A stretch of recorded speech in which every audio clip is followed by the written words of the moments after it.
na dubas dan kisni marway isyong hangta iapiya ka jing siya'y kapnang lanokan po'y kapor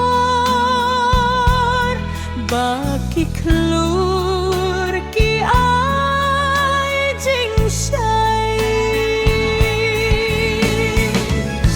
alanokan po'y kapor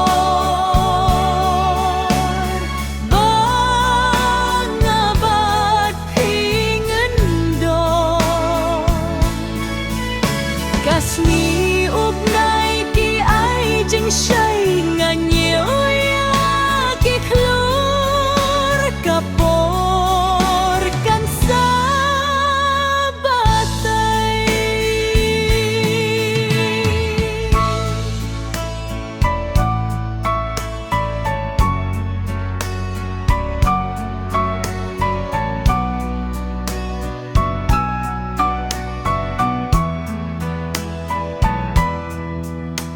kismi kipor kilalay jing iet chong nga kadang rahem bad nga syong perkat marway hato kalong shisha jing khmi lin ti jong alanokan po'y kapor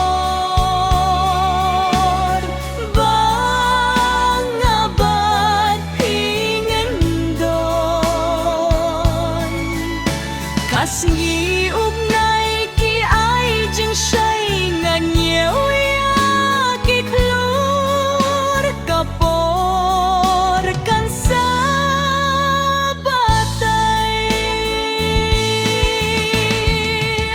halanokan po'y kapor bangabat hingan